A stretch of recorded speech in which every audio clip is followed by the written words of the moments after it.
ফের বন দফতরের খাঁচায় চিতাবাঘ। গত কয়েকদিন ধরে চালসায় আতঙ্ক, চিতাবাঘের আতঙ্কে এলাকাবাসী। চিতাবাঘ ধরতে গতকাল বন দফতরের তরফ থেকে খাঁচা পাতা হয়, আর আজ সেই খাঁচায় ধরা পড়ে চিতাবাঘটি।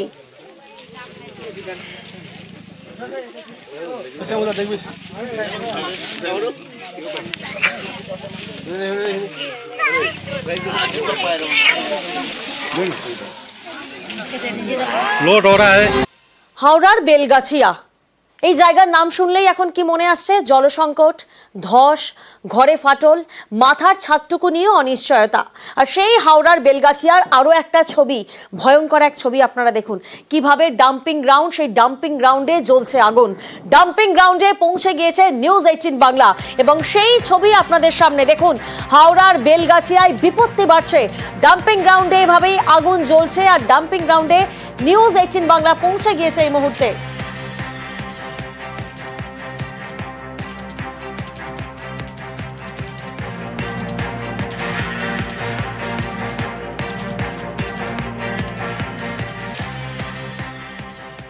ডাম্পিং গ্রাউন্ড, সেখানে আগুন জ্বলছে, আর সেখানে পৌঁছে গিয়েছে নিউজ 18 বাংলা, এবং আমাদের সঙ্গে আমাদের প্রতিনিধি দেবাশিস এই মুহূর্তে রয়েছেন।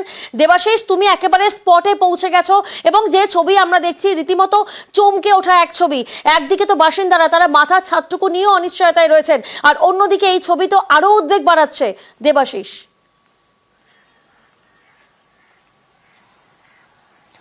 অবশ্যই অবশ্যই একেবারেই উদ্বেগ বাড়াচ্ছে। তার কারণ আমরা যেখানে দাঁড়িয়ে রয়েছি সেটি কিন্তু একটি ভয়ঙ্কর জায়গা। তার কারণ যে কোনো মুহূর্তে আবার নতুন করে ধস, এবং আমরা যখন ওপরে উঠেছিলাম তখন দেখছিলাম যে অংশে আগুন লেগেছে সেখানে হুড়হুড়িয়ে ময়লা গড়িয়ে মাটির একেবারে নিচের দিকে পড়ছে। ফলে এইভাবেই তো দুর্ঘটনাটা ঘটেছিল। এখনো পর্যন্ত গোটা অঞ্চল দেখো, আমি তোমায় ক্যামেরায় লাইভ ছবি দেখাতে পারি, দাউ দাউ করে বিভিন্ন অংশে আগুন জ্বলছে। ফলে এই যে আগুন জ্বলা, অর্থাৎ যেখানে সেখানে মিথাইন গ্যাস রয়েছে সেখান থেকেই কিন্তু এই ধোঁয়াগুলো বেরোচ্ছে, এবং কোথাও কোথাও আবর্জনা, সেখানে প্লাস্টিক থাকলে, কাগজ থাকলে সেগুলি দাউ দাউ করে জ্বলে উঠছে। ফলে এই মুহূর্তে দাঁড়িয়ে এই যে অংশ, মূলত এই যে পাহাড়টা যেটা আমি তোমাকে দেখাচ্ছি আবর্জনার পাহাড়, সেই আবর্জনা পাহাড়ের একটা অংশই কিন্তু কার্যত ভেঙে পড়েছে। অর্থাৎ এই যে সামনের অংশটা সেটি নিচের দিকে নেমে এসছে। ফলে আরও সময় যত বাড়বে তত কিন্তু বিপদ বাড়ার আশঙ্কা থেকেই যাচ্ছে। তার কারণ এখানকার যারা বাসিন্দারা তারা মনে করছে এই পাহাড়টাকে যতদিন না একেবারে মাঠের মতন করে দেওয়া যেতে পারে, বা এর যে চাপ, সেই চাপ যতদিন কমাতে না পারা যায়, তাহলে কিন্তু আরও একবার একই ধরনের ঘটনা ঘটতে পারে। সেক্ষেত্রে আরও বড় সড়ো ক্ষতি করতে পারে। তার কারণ যতটা এগোবে এই অংশ ততটা অঞ্চল, অর্থাৎ সামনের দিকের অঞ্চল, বাড়িঘর, সেগুলি কিন্তু ফাটল ধরতে পারে। একেবারেই দেবাশিস, এখন জ্বলছে আগুন, কতটা ভয়ঙ্কর বেলগাছিয়া ভাগার সরেজমিনে নিউজ 18 বাংলার ক্যামেরা। देखा इधर कैमरा हो गया सोनू के। আর এবার দুর্গাপুরের ভারতী এলাকার একটা রাস্তার ছবি আপনাদেরকে দেখায়। দেখুন, এই যে রাস্তার ছবি আপনারা দেখছেন, শুধুমাত্র 10 দিন হয়েছে এই রাস্তা তৈরি হচ্ছিল, 2 কিলোমিটার, আর সেই রাস্তার একেবারে বেহাল দশা। রাস্তা খারাপ হয়ে গেছে, নিম্নমানের সামগ্রী দিয়ে রাস্তা সারানোর অভিযোগ সামনে আসছে, অভিযোগ ঠিকাদারের বিরুদ্ধে। প্রতিনিধি অর্পণ এই মুহূর্তে আমাদের সঙ্গে রয়েছেন। অর্পণ, 1,75,00,000 টাকায় শুধুমাত্র 2 কিলোমিটার রাস্তা সারাই করা হয়েছে, আর 10 দিনের মধ্যে সেই ছবি আমরা দেখছি কতটা নিম্নমানের সামগ্রী ব্যবহার করা হয়েছিল। পুরসভার অবস্থান কি? দেখুন, একেবারেই কিন্তু দুর্গাপুরের সাতনগরী ভারতী এলাকার 4 নম্বর ওয়ার্ড, সেখানে কিন্তু একটি রাস্তা তৈরি হয়েছিল 2 কিলোমিটার। একটি ঠিকা সংস্থাকে বরাদ্দ দেওয়া হয়, প্রায় 1,75,00,000 টাকা বরাদ্দ দেওয়া হয় ঠিকা সংস্থাকে। এরপরেই কিন্তু এলাকার মানুষ তারা কিন্তু পুরসভায় অভিযোগ তারা জানান যে রাস্তাটি তৈরি হচ্ছিল মূলত একেবারেই নিম্নমানের সামগ্রী দিয়ে তৈরি, সেই ঠিকাদার তৈরি করছিল, এমনই অভিযোগ পুরসভার কাছে পৌঁছায়। পুরসভার কাছে কিন্তু অভিযোগ যাওয়ার মাত্রই কিন্তু পুরসভার তরফ থেকে কিন্তু অ্যাকশন নেওয়া হয়। কারণ পুরসভার তরফ থেকে একেবারেই সেই রাস্তা পরিদর্শনে আসেন মেয়র পরিষদ সদস্য এবং ডিএমসির যেসব ইঞ্জিনিয়ার, তারা কিন্তু আসেন। এসে তারা কিন্তু দেখেন যে নিম্নমানের সামগ্রী দিয়েই তৈরি হচ্ছিল, এবং সেই ঠিকাদার যাকে বরাদ দেওয়া হয়েছে সেই ঠিকাদারের বিরুদ্ধে কিন্তু ব্যবস্থা নেওয়ার আশ্বাস দেন। ইতিমধ্যেই তাকে চিঠি করা হয়েছে পুরসভার তরফ থেকে। বেশ। ডিএমসি তরফ থেকে চিঠি আমরা দেওয়া হয়েছিল, কাজটা আমাদের স্টার্ট করতে একটু লেট হয়ে যাচ্ছিল, তো আমরা যাতে কাজটা তাড়াতাড়ি শুরু করি আর উইদিন টাইম ফ্রেমের মধ্যে শেষ করে দিই, তার জন্য ডিএমসি থেকে আমাদের একটা রিমাইন্ডার চিঠি দেওয়া হয়। আমাদের সেটা দুখানা চিঠি পাওয়া হয়, তার যথাযথ আমরা উত্তর দিয়েই আমরা কাজটা করছি। লেবার গ্যাং তৈরি করতে বা সেট আপ করতে একটু সময় লেগে যায়, কখনো কখনো আমরা যতটা পারছি তাড়াতাড়ি করে দিচ্ছি আর টাইম ফ্রেমের মধ্যেই শেষ করে দেওয়ার চেষ্টা করছি।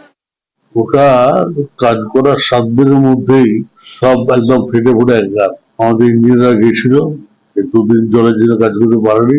কাজটা আবার স্টার্ট করবে, যদি আমাদের অফিসাররা আমরা স্যাটিসফাইড না হই আমরা বন্ধও করবো কাজ, ব্ল্যাক লিস্টও করবো, কারণ 1.5 কোটি 15 কোটি টাকার কাজ আছে।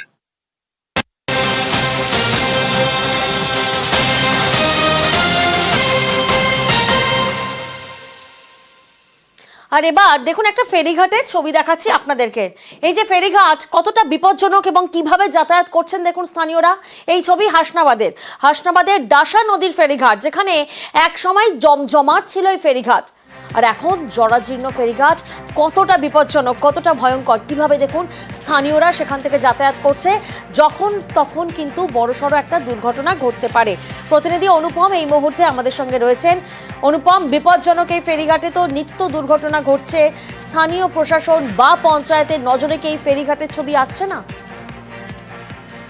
দেখো, এইটাই সব থেকে বড় কথা, যে এই যে হাসনাবাদের যে দাসা নদীর যে পারঘাটা বলে যে ফেরিঘাট, সেই ফেরিঘাটটা দীর্ঘদিন ধরে এরকম বেহাল দশা। একটা সময় এখানে একটা ফেরিঘাট ছিল, কিন্তু বহুদিন আগে সেই ফেরিঘাটের অধিকাংশটাই ভেঙে নদীতে চলে গেছে। বাদ বাকি যেটুকুনি রয়েছে সেটারও বেহাল দশা। এলাকার স্থানীয় মানুষ বহুবার স্থানীয় পঞ্চায়েতের থেকে শুরু করে বিডিও অফিস, ব্লক অফিস সব জায়গায় জানিয়েছে, কিন্তু কোনো কাজ হয়নি।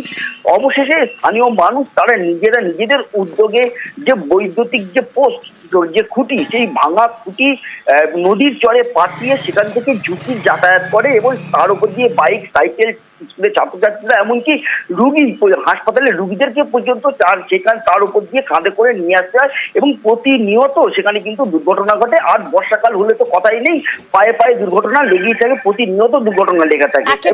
এই নিয়ে এরপরে আমরা কিন্তু যে স্থানীয় যে পঞ্চায়েত সমিতির যে সভাপতি, তার সঙ্গে আমরা যোগাযোগ করেছিলাম। তিনি যেটা জানিয়েছে যে এই সমস্যার কথা তারা ঊর্ধ্বতন কর্তৃপক্ষকে জানিয়েছে, কতদিনে ব্যবস্থা হয় সেদিকেই নজর থাকবে। এই ঘাটটার যে অবস্থা, আমরা যে কোনো মুহূর্তে বিপদের সম্মুখীন হতে পারি। আমরা চাই যে ঘাটটা যাতে তাড়াতাড়ি ঠিক হোক। এখানে যখন তখন পড়ে হাত পা ভাঙতে যে পড়ে যাচ্ছে, ভাটার সময় দেখছি জলে নেমে ওঠানামা করছে, এরকম কন্টিনিউ হয়। আর বনমাতার সময় বিশাল খারাপ। দীর্ঘদিন জানাইয়ে কোনো সুবিধা পাইনি। এই মত জেলায় জানাইছি, বিডিওকে জানাইছি, জেলা পরিষদকে জানাইছি। শুনছি ঘাটটা জেটির অবস্থা খারাপ, মানুষ পারাপারের জন্য জোয়ার ভাটায় ডিস্টার্ব হচ্ছে। নদী বাঁধ তো ইরিগেশন দপ্তর, আমরা ইরিগেশন দপ্তরে করে যাতে মানুষের সুবিধার্থে ফেরিঘাটটা সংস্কার করা যায়, জেটি ঘাটটা সংস্কার করে মানুষ ভালোভাবে চলাচল করতে পারে, তার জন্য আমরা ঊর্ধ্বতন কর্তৃপক্ষের কাছে যোগাযোগ করে অবিলম্বে তার ব্যবস্থা নেব।